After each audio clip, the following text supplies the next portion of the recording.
मेरा नाम है राजीव कनौजा जेएनआर के बी और मैं हूं इस वक्त एडवोकेट प्रदीप नामबियर जी के साथ। प्रदीप जी नमस्कार। नमस्कार सर, नमस्कार। और प्रदीप जी और मैं हम दोनों हैं नेशन नाउ पर। नेशन नाउ हमेशा आपके साथ। आप सब लोगों को जय हिंद, जय महाराष्ट्र, जय भवानी, जय Shivaji, Vande Mataram. Vande Mataram.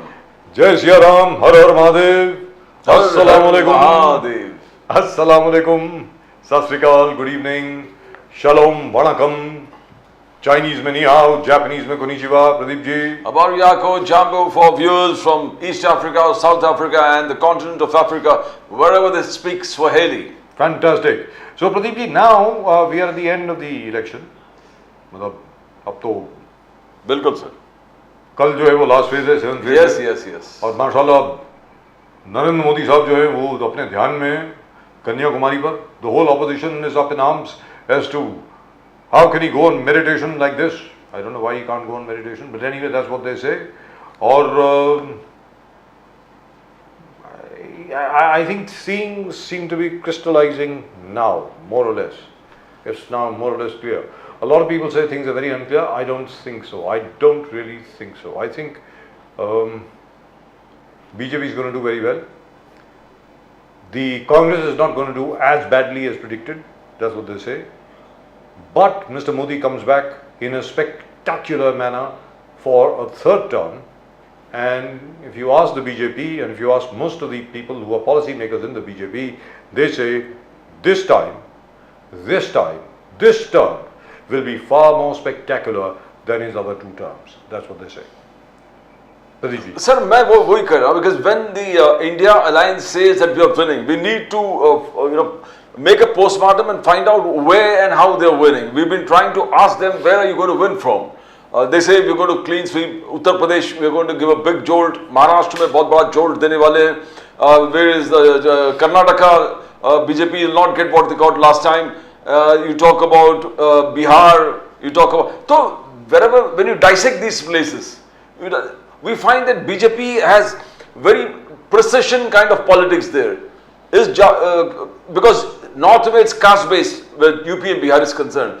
They have got the caste equations right for them, and I don't know whether the crowds that throng the Rahul Gandhi, Akhilesh Yadav, jitne bhi manch hai, the crowds that come is going to actually translate into votes. And No, huge even if votes. they do, Pradeep ji, even if they do, they are mostly Yadav votes. बिल्कुल sir. तो Yadav vote तो वैसे भी Samajwadi party को मिलने वाले हैं। Exactly, exactly. उसमें कौन सी बड़ी बात हो गई? No. Anyway, let's go across to Mr. Avdut Bhag. I think he's with us.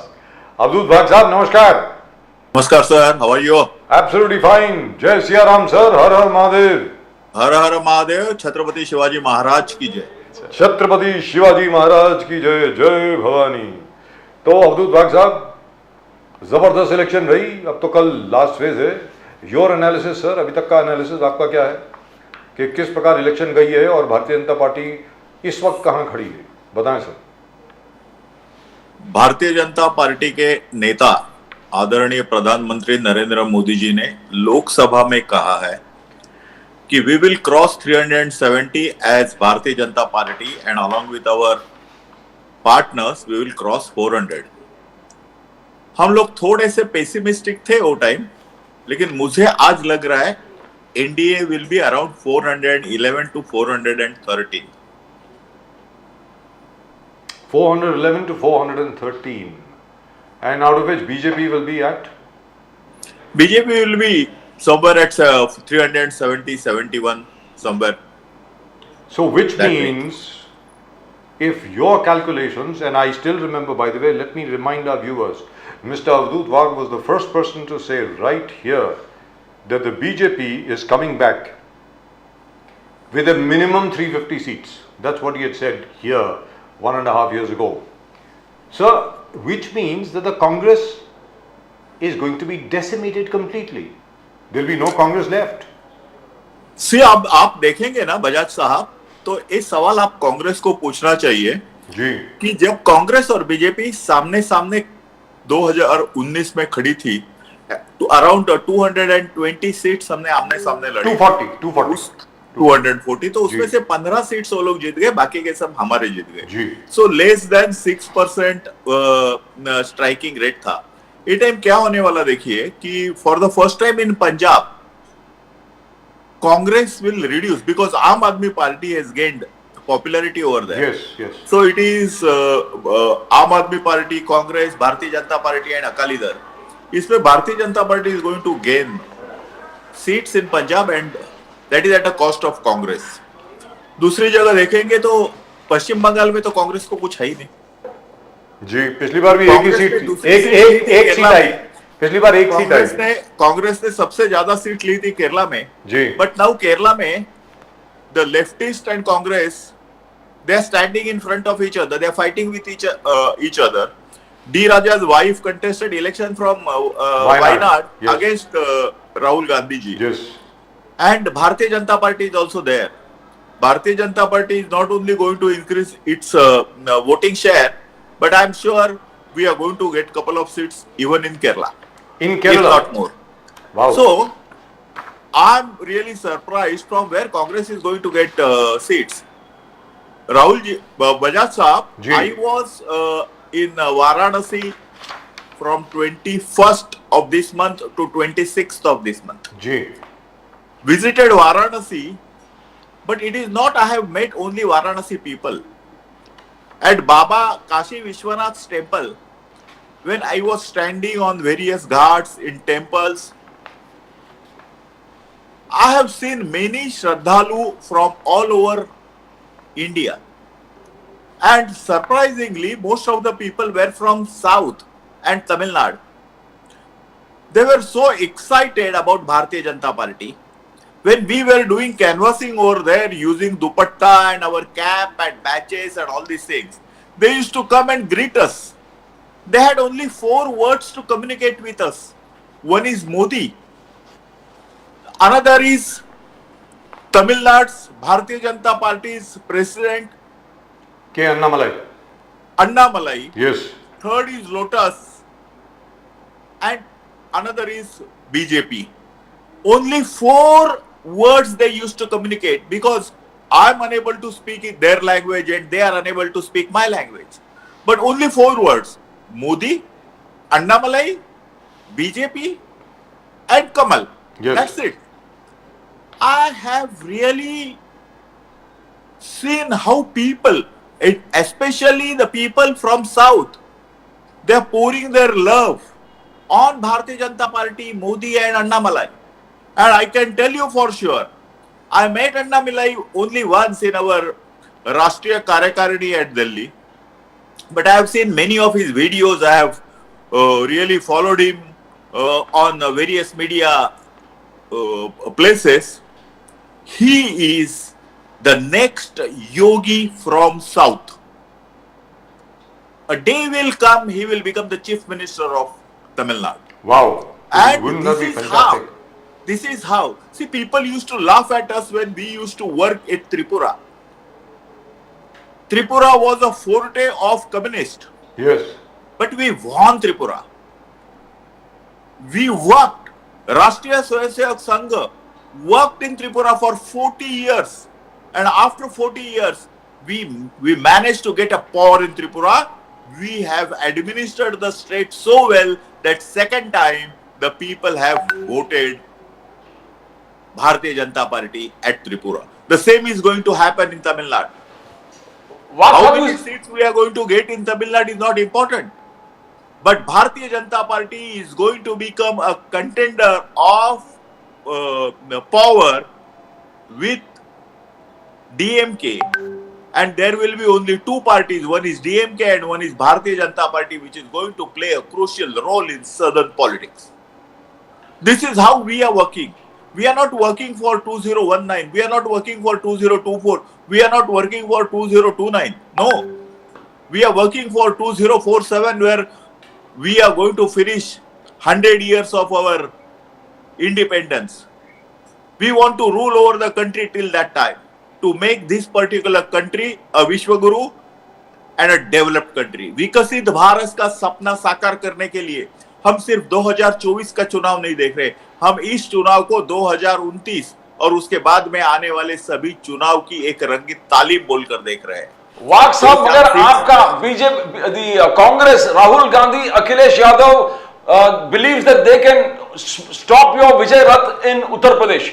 Akhilesh Yadav ji कह रहे हैं कि पीडीए और इंडिया अलायंस का जो फॉर्मूला है, इसे पिछड़ा, दलित, अल्पसंख्यक 20%, दलित और पिछड़ा मिलकर and India alliance will see that Modi ji के विजय रथ जो यूपी में बहुत भरोसा है कि it will take them to victory, it will be stopped there. Akhilesh Yadav is confident, Rahul Gandhi is confident. जैसे हमारे जो सभाओं के देखिए लोग निकल कर बाहर आए, ये लोग चुनाव लड़ रहे हैं, इंडिया अलायंस नहीं, लोग चुनाव लड़ रहे हैं. That is what Akhilesh Yadav and Rahul Gandhi claims.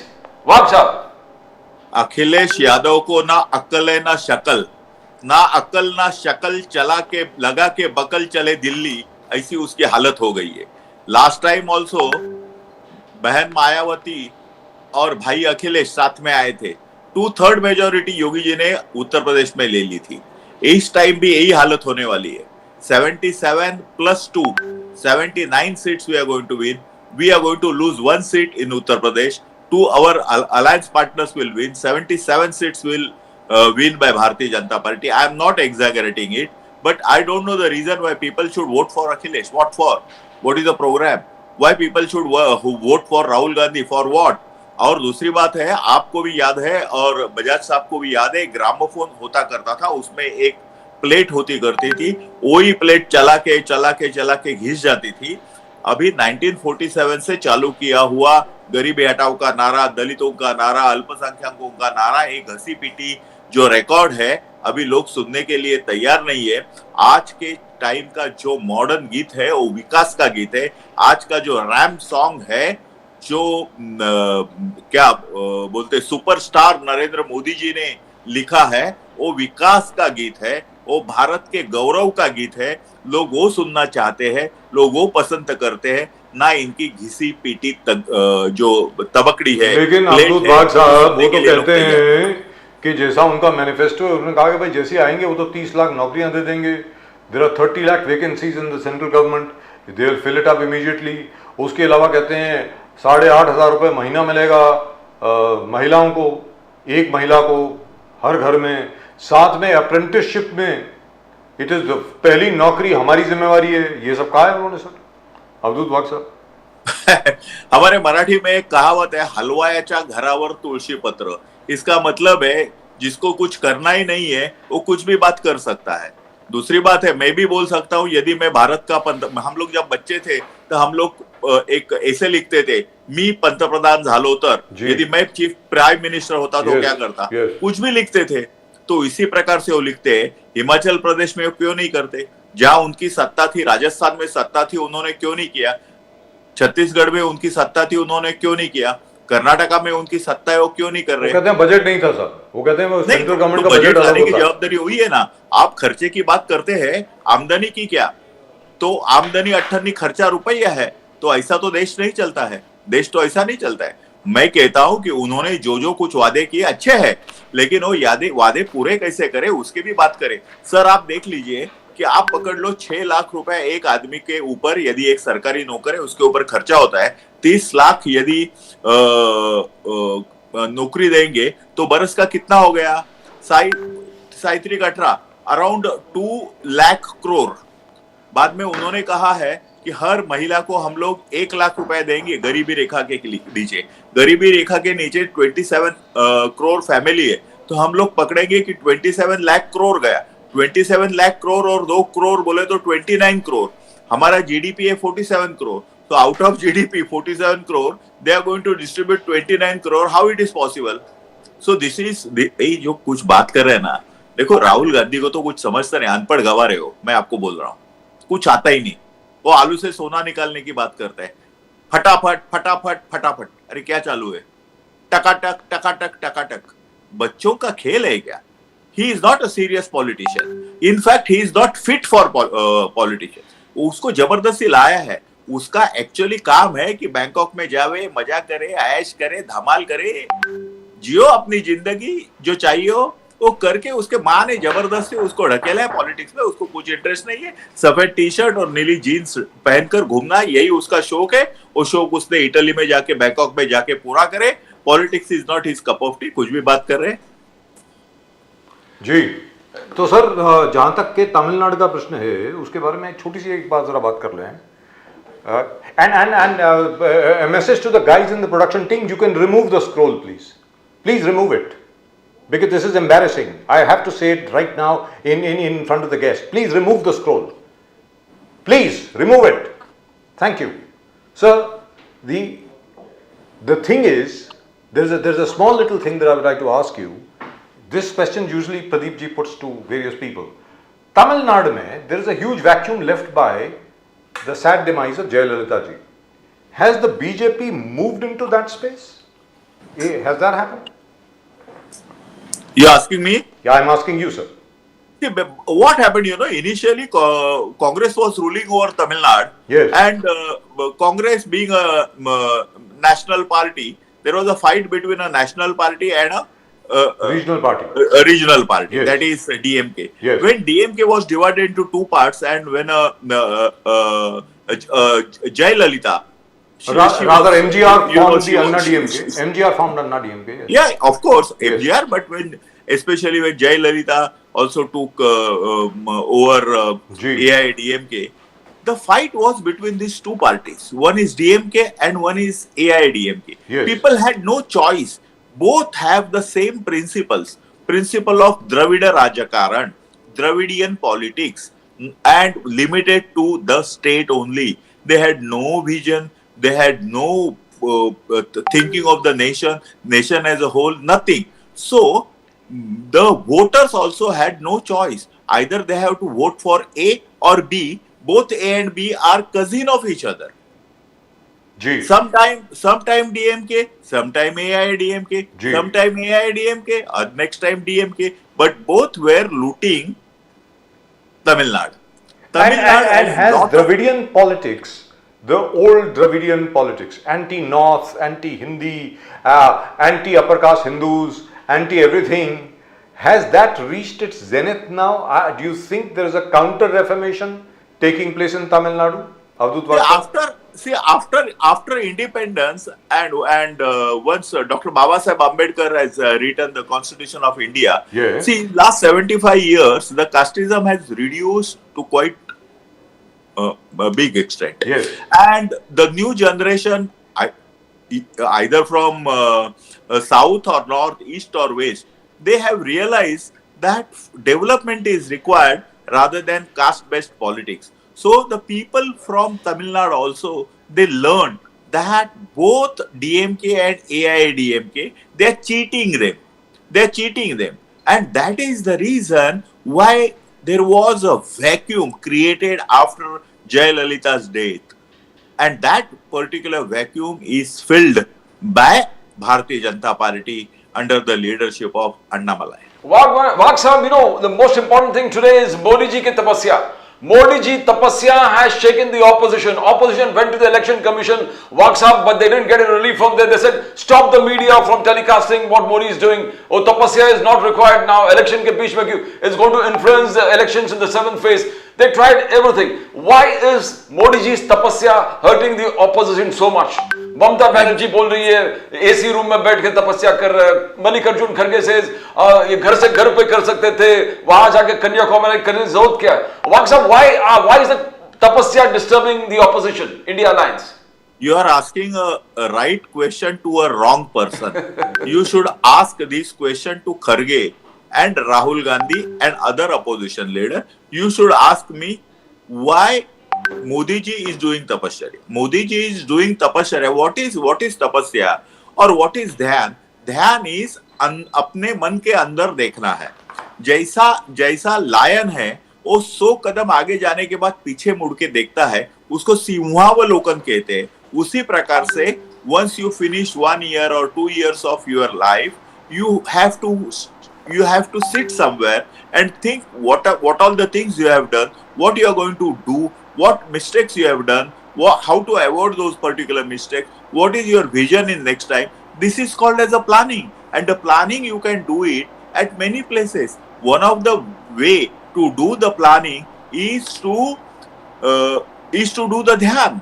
तो ध्यान जब हम लोग करते हैं तो हम लोग सभी चीज को भूलकर हमारे मन के अंदर का जो एक आत्मा है उसको चेतावनी देते हैं. And this is what mister Modi ji is doing. And Modi ji being a धार्मिक पर्सन उन्होंने ध्यान किया तो बिगड़ा क्या है किसी का? आप करो यदि मोदी। और वैसे तो राहुल जी जाते हैं ना विपश्यना को, बैंकॉक में जाते हैं ना विपश्यना को, अभी विपश्यना को जाते हैं कि शयनाक को जाते हैं वो मुझे मालूम नहीं है, लेकिन 11-11 12-12 दिन बीच में गुल हो जाते हैं, इलेक्शन होने तो गुल हो जाते हैं, प्रेसिडेंट ऑफ इंडिया की इलेक्शन होने तो गुल हो जाते हैं, स्टेट इलेक्शन होने तो गुल हो जाते हैं, पार्टी के इंटरनल इलेक्शन होने तो गुल हो जाते हैं, तो वो भी ध्यान धारणा करते हैं ना। अभी क्या करते हैं, कहाँ करते हैं, कैसे करते हैं, किसके साथ करते हैं वो तो मुझे मालूम नहीं, लेकिन राहुल गांधी सुधा विपश्यना करते हैं 10-10 11-11 दिन। Waq Sahab, do you think that I and Bajaj Sahab, we always discuss that Congress and the India Alliance lost an opportunity when they never went to the Ram Mandir Punar Nirman. They never went even after that to visit Ram Temple.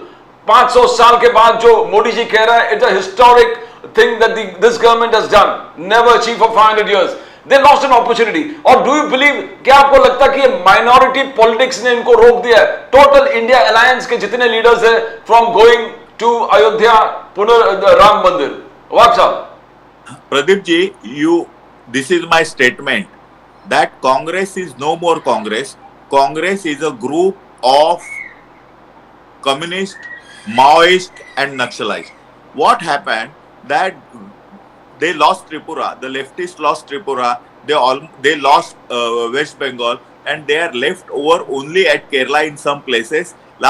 They are also going to get vanished soon. So they have no place and they have no masses. So they want to grab the old grand party, because Congress has got a base. Congress has got a structure. Congress is spread all over India, maybe in a small way, but still it is in existence and much better than that. So these communist people have entered into Congress and they have taken what should I say, control of Congress. If you see the manifesto of Congress, if you see the policy of Congress, all these policies are totally ruled and drafted by communists. So Communist Party is equal to Congress Party is equal to Communist Party. And once this is established, you will get answers to all your questions, because communists are anti-dharma. And in India, they are anti-India Hindus. So they will always work in such a way to diminify Hindus. Hindu लोगों को कम दिखाने के लिए जो कुछ करना है वो कम्युनिस्ट हमेशा करते रहेंगे। राम सेतु नहीं है, वो तोड़ने के लिए उन्होंने परमिशन दे दी। उन्होंने राम, ये तो अस्तित्व में ही नहीं है, ये तो काल्पनिक चीज है, ये इसके बारे में बात की। उन्होंने राम जन्मभूमि का जो हाई कोर्ट और सुप्रीम कोर्ट में जो दावे चल रहे थे वो रोकने की कोशिश की, वहां उन्होंने गलत एफिडेविट दे दिया। उन्होंने क्या नहीं किया, बहुत बड़े बड़े कांग्रेस के नेता राम जन्मभूमि होना नहीं चाहिए इसके लिए वो कतार में खड़े थे कि नहीं? आप पूछिए। सो not only they have lost an opportunity to come back into the politics, they had little chance to come back into the Indian politics. लेकिन अब्दुल वाक साहब, particular rays of hopes are vanished now. ये बात तो ठीक है कि the old welfare state, commanding heights of the economy, all that is reflected in the Congress manifesto. There is no doubt about it. लेकिन sir ये बताएं, उत्तर प्रदेश से, बिहार से, मध्य प्रदेश से, बाकी हर जगह से भी जो खबर आ रही है वो ये है कि 2019 और 2024 में बहुत बड़ा फर्क है। फर्क ये है कि 2019 में बालाकोट स्ट्राइक थी। जितने भी लोग थे जिनसे भी हम लोगों ने बात करी, हर एक ने ये कहा मोदी जी अकेले हैं जिन्होंने पाकिस्तान को घर में घुस के मारा। लेकिन राम मंदिर का इतना ज्यादा प्रभाव नहीं दिख रहा मुझे। हो सकता है कि मैं गलत हूं, आई मे बी रॉन्ग। इसके बारे में कुछ बोलेंगे सर अवधूत वाक साहब?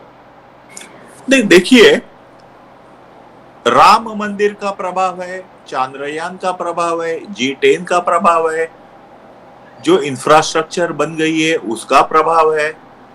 कितने प्रभाव अलग अलग है, वो सभी प्रभावों को मिलकर जो आना है वो आपको 4 जून को समझेगा। लेकिन मैं आपको एक सवाल पूछता हूं, हम पकड़ लेते हैं किसी का भी प्रभाव नहीं है, तो आप मुझे बताइए कि इंडिया आघाड़ी का क्या प्रभाव है? उन्होंने क्या किया जिसके लिए मैंने उनको वोट देना चाहिए. You give me one reason why I should vote against BJP, I should vote against Narendra Modi, and I should vote for Rahul Gandhi. Tell me one reason. Because they are promising so many things, that's it. Okay. That's it. तो promising, आपको क्या लगता है राहुल जी, आप है, प्रदीप जी है, मैं हूं, हम लोग इतने सर मेरा नाम राजीव है सर. राहुल. सॉरी, अरे प्रदीप जी, राजीव जी, हम लोग इतने मूर्ख है क्या कि हम लोग इसके ऊपर, ये जो फ्रीबीज है उसके ऊपर हम लोग विश्वास रखें. और भारत की जनता इतनी मूर्ख नहीं है राजीव जी, इतनी मूर्ख नहीं है. लोगों को मालूम है क्या हो रहा है. यदि आप लोगों को बोल रहे कि मैं हर औरत को 1 लाख रुपए महीने का देता हूं, इसका मतलब है 1 लाख रुपए साल का सर, महीने का नहीं है, साल का. साल का ही मैं कह रहा हूं. इसका महीना, इसका मतलब है 8,000 रुपए महीने. 8,500 रुपए साल आप महीने के. 8,000 रुपए 12×8 तो 8,000 रुपया 8,333 रुपीज होता है. नहीं तो 8,666 जो कुछ है. चलो 8,000 रुपया, 8,000 रुपया कुछ लोगों को मिनिमम वेजेस एक्ट के हिसाब से पगार मिलता है. तो आप 8,000 रुपए यदि आप किसी को देंगे तो लोग काम क्यों करेंगे? आप मुझे बताइए ना, लोग काम क्यों करेंगे? लोग काम नहीं करेंगे. आप वेस्ट बंगाल में जाइए. वेस्ट बंगाल में हमने जो वेलफेयर स्कीम चालू की थी, ममता बनर्जी ने उसको रोक लगाया. लोगों को क्या चाहिए? 5 लाख रुपए तक का फ्री जो मेडिकल फैसिलिटीज हम लोग दे रहे आयुष्मान भारत की तरफ से, वो उनको चाहिए. लोग भीख मांगने के लिए नहीं आए कि आप हमको फ्रीबीज दे दो और हम लोग घर में बैठ के काम करेंगे. लोगों को नहीं चाहिए. लोग स्वाभिमान से जीना चाहते हैं. भारतीय जनता स्वाभिमानी है. वो कहते हैं कि हमको अपॉर्चुनिटी दे दीजिए. और अपॉर्चुनिटी जो मिली है नरेंद्र मोदी जी की सरकार में, वो इतनी है कि आज मुझे नहीं लगता कि कोई अनएम्प्लॉयड है. अभी यदि अनएम्प्लॉयड नहीं है कोई, देखो, यदि अवधूत वाक को लगता है कि मैं चीफ मिनिस्टर बन जाऊं महाराष्ट्र का तो ही मुझे एम्प्लॉयमेंट मिलेगा, नहीं तो आपके ऑर्गेनाइजेशन में एक रिपोर्टर है, उसको लगता है मैं चीफ एडिटर बन जाऊं तो ही मुझे एम्प्लॉयमेंट मिलेगा, ऐसा तो नहीं चलेगा. लेकिन जिसको उसकी उनकी जो कुछ योग्यता है, उनके योग्यता के अनुसार सभी लोगों को रोजगार उपलब्ध है. जिसको नहीं करना है उसके लिए तो हम लोग उनको जबरदस्ती तो नहीं दे सकते. लेकिन sir, according to the various figures which are available, including government figures and including figures from CMIE, India has never experienced this level of unemployment for the last 40 years. This is what has been said. Abdul Waq sir. अभी ये report किसने बनाया है, कैसे बनाया है, मुझे मालूम नहीं. लेकिन मैं आपको एक फिगर देता हूं. एम्प्लॉयमेंट प्रोविडेंट फंड, ये तो कोई किसी का पीपी प्रोविडेंट फंड जो यूं ही नहीं काटा जाता. 1,800 रुपया 12% से आपको काटना पड़ता है, प्लस आपके तरीके से 1,800 रुपया. इसका मतलब 3,600 रुपया plus 100 rupees other expenses like administrative charges, 3,900 रुपया आपको हर महीने में डिपॉजिट करना पड़ता है. तो ही एम्प्लॉयमेंट प्रोविडेंट फंड एक बढ़ता है. Every month 3,900 rupees the employer has to deposit with employment provident fund. You know that 180% increase in employment total provident fund in last 5 years. ये तो ऑफिशियल फिगर है. तो जिनको ऑफिशियल एम्प्लॉयमेंट मिल रहा है, जिनका एम्प्लॉयमेंट प्रोविडेंट फंड कट हो रहा है, उनकी बढ़ोतरी जो हो गई है वो 180% हो गई है, ऑलमोस्ट डबल. दूसरी बात है कि इतने रोड्स बन रहे हैं, वो आसमान से तो गिरते नहीं, किसी ने बनाना चाहिए. अभी आपका सीलिंग बन रहा है, वो सीलिंग में तो लेबर लगते हैं, वो सीलिंग तो आसमान से गिरता नहीं. इतने हाईवेज बन रहे हैं, इतना इंफ्रास्ट्रक्चर बन रहा है, इतना कृषि एग्रीकल्चर सेक्टर डेवलप हो रहा है, माइनिंग सेक्टर डेवलप हो रहा है, सर्विस सेक्टर डेवलप हो रहा है, वो विदाउट एम्प्लॉयमेंट. तो आप जरा समझने, आप ही समझने की, जब इंडिया का जीडीपी बढ़ रहा है, जीडीपी ऐसे ही बढ़ता है without employment. GDP according to the Centre for Monitoring Indian Economy Private Limited, CMIE, which is what is being quoted because the labor ministry has stopped publishing employment figures. They say the unemployment rate has increased to 8% in January 2024. Rural unemployment has also gone up. And unemployment rate increased in February alongside a rise in labor participation rate as well as employment rate. Labor participation rate in India climbed to 41.4% in February. That's what they say, sir. So मुझे कहना है कि कांग्रेस के राज्य में हर युवक हाथ में 4-4 अपॉइंटमेंट लेटर लेके बैठा था और सभी को एम्प्लॉयमेंट थी। ऐसी तो बात नहीं थी। अनएम्प्लॉयमेंट तो हमेशा होगी। अनएम्प्लॉयमेंट नहीं है, अमेरिका में भी है, यूरोप में भी है, डेवलप्ड कंट्रीज में भी है। उसके लिए अलग अलग रीजंस होते हैं। एक तो हर एक आदमी की अपेक्षाएं ज्यादा होती है। उनको लगता है कि जब तक मुझे ये नहीं मिलता तब तक मैं काम नहीं करूंगा। जब तक मेरे घर के बाजू में नौकरी नहीं मिलती मैं काम नहीं करूंगा। जब तक मुझे एक बड़े कंपनी में नौकरी मिलती मैं काम नहीं करूंगा। जब तक मैं सरकारी नौकरी नहीं मिलती मैं काम नहीं करूंगा। जब तक ये पगार नहीं मिलता काम नहीं करूंगा। This is not called as unemployment, this is a force of unemployment. Sharad Pawar ji, your favorite subject, Sharad Pawar ji says that he believes that 400 plus कहां से आएंगे, 400 पार कैसे होगा? 400 पार हो ही नहीं सकता है। बोले बीजेपी मुझे आंकड़ा बताए 400 आप कहां पार कर रहे हैं। He reminds everybody, Praful Patel 2004 में मेरे पास आए थे और कहा देखो इंडिया शाइनिंग हो रहा है and they are going to win, let us join the BJP. Sharad Pawar ji told then also he told Praful Patel they cannot convert India shining into votes, ये नहीं होगा। He says even today I am telling you ये 400 पार नहीं होगा। शरद पवार जी, he is absolutely confident बाग साहब। Sharad Pawar is a spent force in Indian politics. जिस party को 4 खासदार खुद के चुन के आने की मुसीबत है, उन्होंने भारतीय जनता पार्टी के 400 खासदार कैसे जीत के आएंगे सवाल पूछने का उनको कुछ अधिकार नहीं है। उन्होंने पहले अपने लड़की को जिता के लाने दो बारामती में और 2-4 खासदार बनाने दो, वही बहुत बात हो गई। अब शरद पवार को इतना बड़ा महत्व क्यों देते मुझे मालूम नहीं है। आप जरा 2019 की पार्लियामेंट की लिस्ट देखो, उनसे बड़ी कौन सी पार्टी है मैं आपको बताता हूँ। उनसे तृणमूल कांग्रेस उनसे बड़ी है कि नहीं? देखो उसके बाद में वो तेलंगाना की पार्टी है, वो बड़ी है, उनके बीएसआर उनसे बड़ी है। अरे बहुत सारी पार्टी उनसे बड़ी है। क्या है उनमें? 2-4 खासदार किधर से पकड़ के लाने का और बोलने का मैं राष्ट्रीय नेता हूं। अभी तो वो राष्ट्रीय तो छोड़ो, उनको तो ऑफिशियली स्टेट इलेक्शन कमीशन ने एक टेम्पररी सिंबल दिया है। His party is not even recognised as a state party. What are you talking about? So why to give importance? And I'm not here to go on giving explanation to Sharad Pawar's each and every step. Sir, so finally, I don't think it is important. So finally, on the 4th of June, in your opinion, the BJP is getting over 370 seats. No. So, Totally 411 to 413. 411 से 413, उसमें भारतीय Janata party 370 के आसपास रहेगी। लेकिन मुझे हमारा जो पहला अनुमान था कि हमारे जो पार्टनर्स है वो अप्रोक्सीमेटली 30 जीतेंगे, अभी हमें लगता है कि वो 40 के ऊपर जीत रहे। Fantastic. No, I just wanted to ask him about yesterday. Fine. आप पूरे महाराष्ट्र में कल वाक साहब एक आंदोलन छेड़ा था जितेंद्र अवार्ड मनुस्मृति वाले इशू में। Manusmriti going to be incorporated into the education system as per Jitendra Award ji. In the process, in is eager to highlight that probably he says he told the Ambedkar ji और उसका आपने total पूरे मोर्चा पूरे महाराष्ट्र में। Now how do you see both these controversies, Manusmriti and your protest later on with respect to Baba Saheb Ambedkar ji? देखो ये controversy है ही नहीं। कंट्रोवर्सी किसने खड़ी की? कंट्रोवर्सी अपोजिशन पार्टीज ने खड़ी की। There was no statement from any of the political parties which are in NDA. No statement from any of the leaders from NDA about Manusmriti and adding some shloka of Manusmriti in the curriculum of school education. But still, I don't know.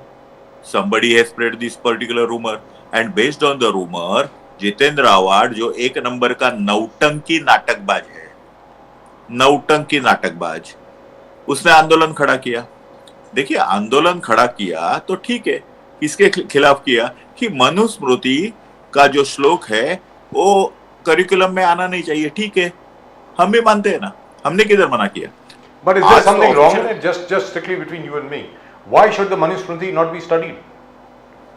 नहीं, देखिए क्या होता है, it's a matter of study. कोई भी चीज study करनी है नहीं करनी है तो एक आम लोगों का राय साथ में आने की जरूरत है। और एजुकेशन सिस्टम में हम लोग बखेड़े खड़े नहीं करना चाहते, क्योंकि this is going to used by a very young minds, so we should be Dabali sure about it. आप बड़े होने के बाद आपने क्या चाहना है, क्या पढ़ना है, क्या लिखना है, वो बात अलग है, लेकिन we don't want any problem in education system. तो But Abdul education Wahab system Sahab, just a small little thing. I know, but you know when you teach kids about the Second World War, you're going to talk about Adolf Hitler.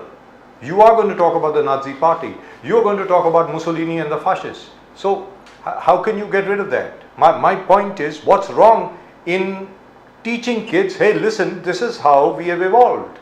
I mean, I don't see a problem in that. Why should people get so emotional about it? Anyway, that's my opinion. Rajiv ji, I am with you, लेकिन क्या है मालूम है क्या, राजकारण में भी अस्पृश्यता है, राजकीय अस्पृश्यता, पॉलिटिकल अनटचेबिलिटी जिसको कहते हैं, कि किसी किसी सब्जेक्ट को इतना इम्प्योर करके रखा है लोगों ने कि जो प्योर है.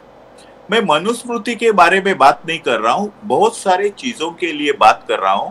हमारे जो पहले जो सत्तारूढ़ पार्टी के लोग थे, उन्होंने इतना कहर कर दिया है कि स्वतंत्रवीर सावरकर को माफीवीर कहने के लिए बात कर रहे.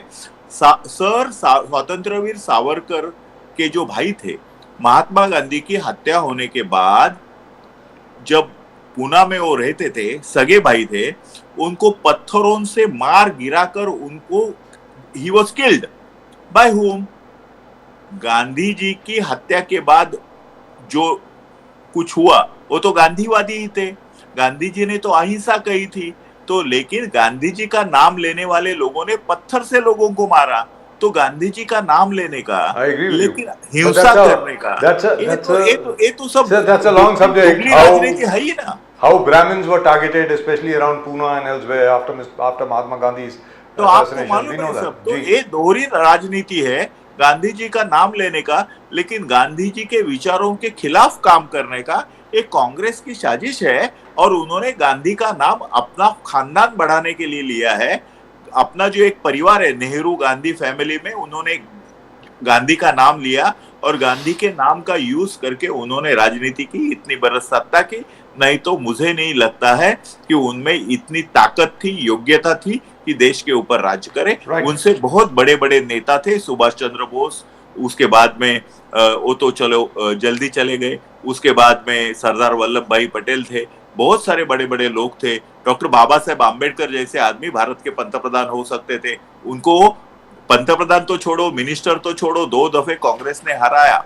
तो ये कांग्रेस की जो राजनीति है, महात्मा गांधी ने अच्छी तरह से समझ ली थी. इसके लिए उन्होंने कहा था कि जैसे स्वतंत्र मिलेगा, Congress should be dissolved. But right, thank you so much sir. Abdul Wahab साहब, great pleasure as always talking to you. Really and truly wonderful. You came after a long time. And all the very best for the 4th of June, sir. Thank you very much. Har Har Mahadev.